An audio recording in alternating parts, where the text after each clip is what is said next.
तो चलो दोस्तों, आपको एक ऐसी ऐसी कहानी सुनाऊंगा आज,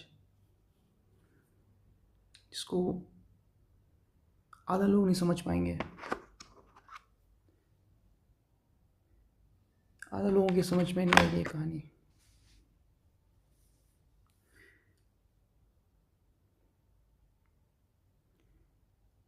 आधा लोगों के लिए फिक्शन जैसा हो सकता है,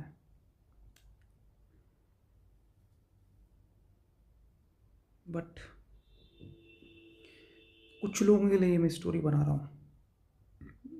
वो लोग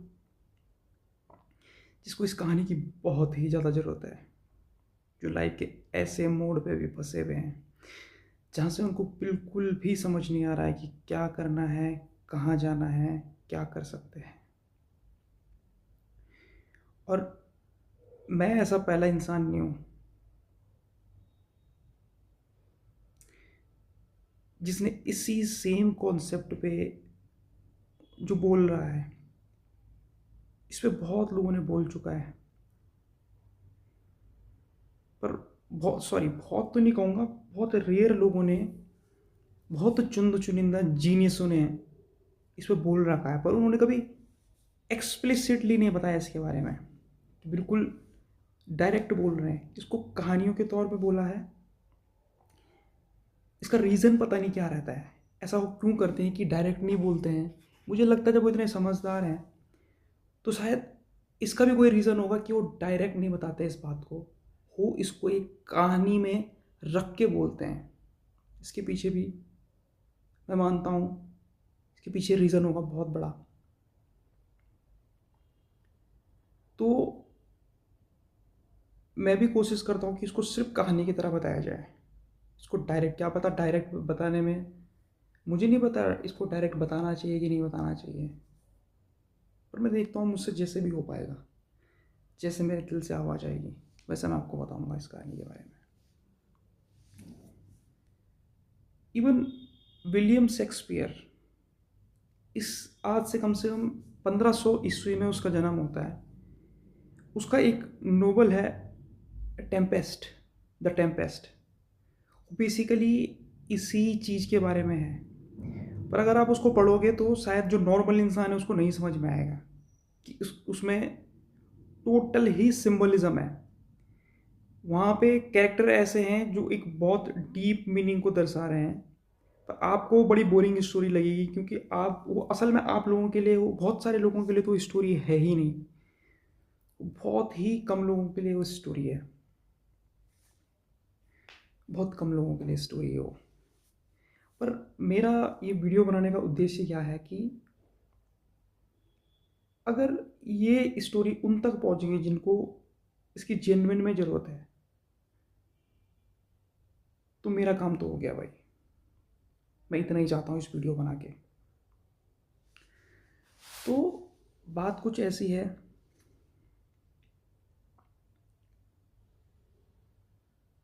कि दो दोस्त थे जो पहले एक एक ही थे, एक साथ थे।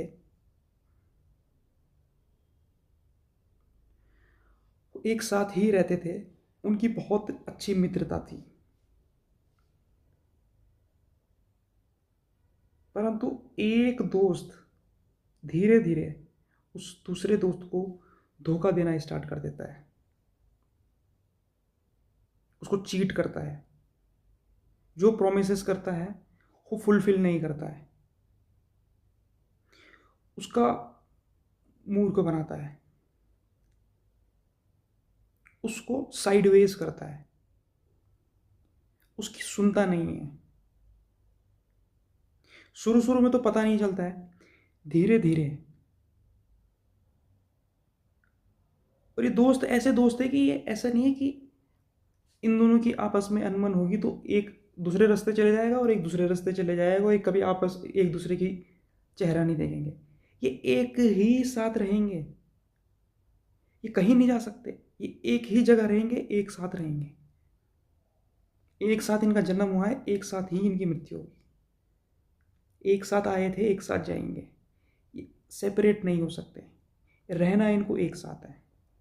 तो एक दोस्त लगातार दूसरे दोस्त को धोखा दिया, कई सालों तक धोखा दिया जा रहा है, चीट कर रहा है, उसको साइडवेज कर रहा है। और इसके रीज़न बड़े फिलोसफिकल हो सकते हैं, उस पर हम देखते हैं, चर्चा करते हैं कि नहीं करते हैं कि ऐसा होता क्यों है। बट पहले देखते हैं कि इनके बीच में, और ये लंबा चलता गया बहुत इनके बीच में। तो फिर क्या हुआ, जिसने इसको साइडवेज किया था उसको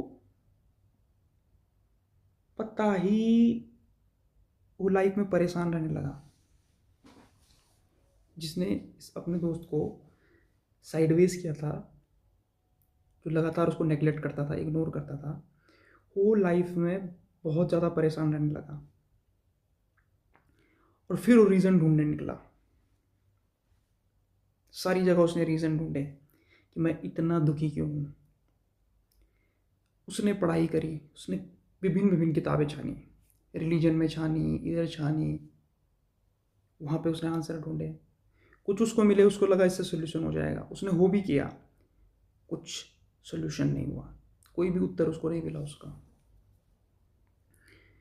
फिर उसने तरह तरह के उसने एक्सपेरिमेंट करे, तरह तरह के, और उसने उपाय लगाए, तरीके करे कि मेरे साथ क्या हो रहा है, ये करने से शायद मैं इसलिए दुखी हूँ कि मेरे पास ये नहीं है, मैं इसलिए दुखी हूँ शायद कि मेरे पास ये नहीं है, वो इसलिए दुखी हूँ शायद कि मेरे साथ वो नहीं है। इस तरीके से ढूंढता गया, ढूंढता गया, ढूंढता गया रीज़न कि मैं बहुत दुखी क्यों हूँ। और कई साल तक दुखी रहा हो, उसको पता ही नहीं चला कि वो क्यों दुखी है, उसको नहीं पता चला, उसको समझ ही नहीं आ रहा था कि मैं क्यों दुखी हूँ, मेरा रीज़न क्या है दुखी होने का। सारे उपाय सब फेल, कोई भी उसको, कोई भी रीज़न उसको, कोई भी आंसर उसको सेटिस्फाई नहीं कर पा रहा था। चाहे स्क्रिप्चर में बड़ा सा बड़ा ज्ञान, चाहे डिज़ायर की कोई वस्तु बहुत बड़ी से बड़ी, घर बंगला कुछ भी ले लो आप, जो चाहे, किसी चीज़ से भी वो सेटिस्फाई नहीं हो पाया। पर वो रीज़न ढूंढता था कि यार, वो इस चीज़ में वो बड़ा ये था कि उसके अंदर ये थी कि मेरे को इसका उत्तर चाहिए कि मैं इतना दुखी क्यों हूँ, क्या रीज़न है इसका। उस चीज़ के लिए वो बड़ा ईमानदार था, और वो उसके लिए वो पूरा ईमानदार था, उस चीज़ के प्रति उसकी पूरी ये थी। और वो ढूंढता गया, ढूंढता गया, ढूंढता गया कि भाई कहीं तो इसका आंसर मिले, कहीं तो इसका उपाय हो, कुछ तो इसका आंसर हुआ कि लाइफ ऐसी ही है। क्योंकि पहले नहीं मानता था, कि पहले तो मैं ऐसा फील नहीं करता था, अब क्यों मैं इतना दुखी रहता हूँ। तो काफ़ी साल हो गए, काफ़ी सालों भटका, धीरे धीरे उसे आभास भी होने लगा, पर सही समय नहीं आया था, सही समय नहीं आया था। उस आभास होने, कभी तभी भी रियलाइज़ नहीं कर पाया वो, आभास होने के बावजूद भी धीरे धीरे हो रहा था उससे, कहीं से थोड़ा बहुत पता चल रहा था रियलिटी, पर सही समय नहीं आया था। उसके बाद भी काफ़ी समय तक और वो भटकता रहा। उसको लगा कि शायद ये रीज़न होगा, वो रीज़न होगा, ये रीज़न होगा, वो रीज़न होगा, कोई भी रीज़न नहीं था, कुछ भी रीज़न नहीं था। क्योंकि रियल रीज़न तो कुछ और, रियल रीज़न तो आपको मैंने स्टार्टिंग में बता दिया कि क्या है। एक दिन उसको अचानक से, जब सही समय आया, वो दिन कई सालों के बाद, कई सालों के बाद एक दिन वो आया, जब वो पर एक ईमान, वो भी उस ईमानदारी की वजह से, जो वो ईमानदारी थी उसके अंदर की, वो ढूंढता गया आंसर, वो रुका नहीं। उसको ये तो पता था कि इसका कोई तो इसका इलाज होगा, मैंने ऐसा क्या कर दिया अपने लाइफ में कि सब कुछ होने के बावजूद भी मैं इतना दुखी हूँ, मैंने कौन सा ऐसा पाप कर दिया।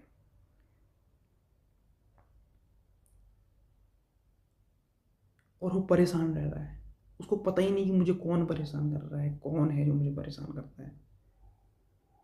एक दिन उसे सडनली रियलाइज होगा कि उसको जो परेशान कर रहा था एक्चुअल में उसी का ही दोस्त था, जिसको वो धोखा देता था, जो उसका सबसे बेस्ट फ्रेंड था, जिसको वो साइडवेज करता था, जिसको वो नेग्लेक्ट करता था। उसने उसकी लाइफ को हेल बना दिया था। और उसको कभी, वो इतना नेग्लेक्ट करता था उसको कि वो कभी मानता भी नहीं था कि वो उसका रीज़न हो सकता है उसके दुख का। कभी माना ही, उसने कभी उस लेवल पे उसको नेग्लेक्ट करता था, इस लेवल पे उसने उसको नीचे गिरा रखा था कि वो मानता ही नहीं था कि ये रीज़न हो सकता है मेरे पे। इसको इतना छोटा प्राणी, इतना तुच्छ प्राणी मानता था वो, कि उसको रीज़न भी नहीं मानता था कि मेरे दुख का रीज़न ये है।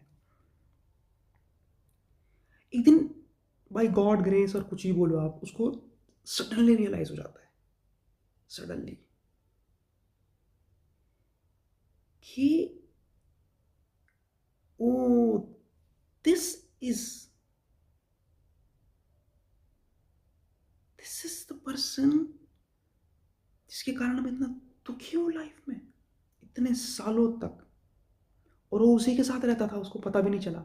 उसी के साथ सोता था, उसी के साथ रहता था, उसी के साथ ही खाता था, वो हमेशा उसी के साथ था।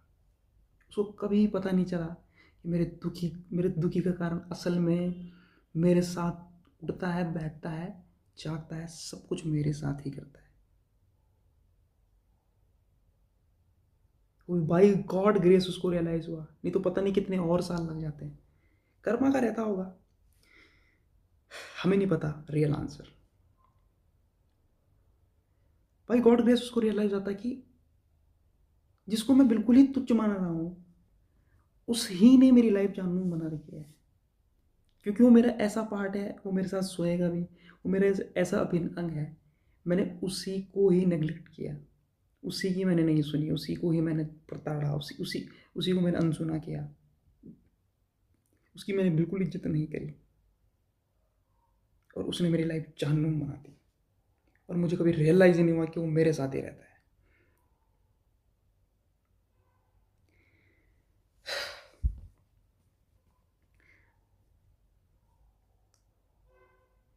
तो आगे की कहानी यहाँ पे मैं इसको, इसका इतनी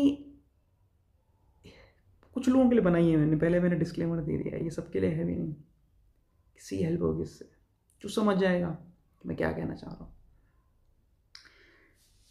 पर इसके बारे में सिर्फ मैंने नहीं कहा है, विलियम शेक्सपियर का द टेम्पेस्ट आप पढ़ लेना, फुल सिंबॉलिज्म है इसी कॉन्सेप्ट पे।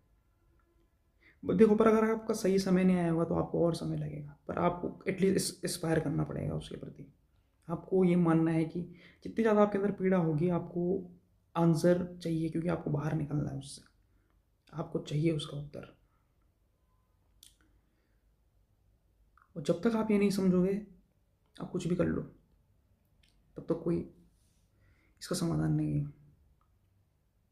आप टेम्पेस्ट पढ़िए, और बहुत सारे रिलीजन स्क्रिप्चर्स में भी एक कॉन्सेप्ट होता है, जहाँ the devil and the angel का, जहाँ पे एक एक कंधे पे एक डेविल होता है बैठा हुआ, एक कंधे पे एंजल होता है।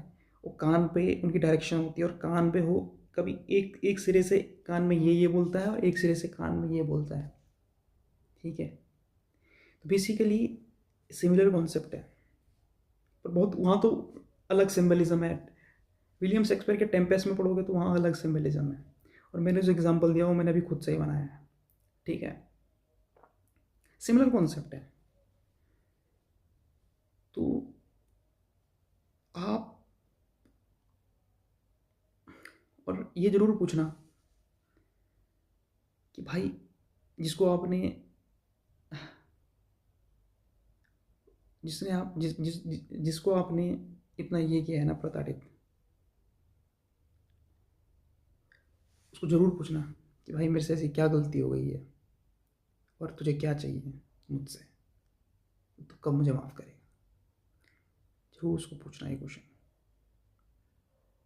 बहुत जेन्युइनली पूछना, बहुत ह्यूमिलिटी से पूछना, बहुत आदर भाव से, कि मेरे से ऐसी क्या गलती हो गई, मैं कैसे उसको सही करूँ, तो ही बता। बिल्कुल नतमस्तक हो जाना उसके सामने। That's the end of the video.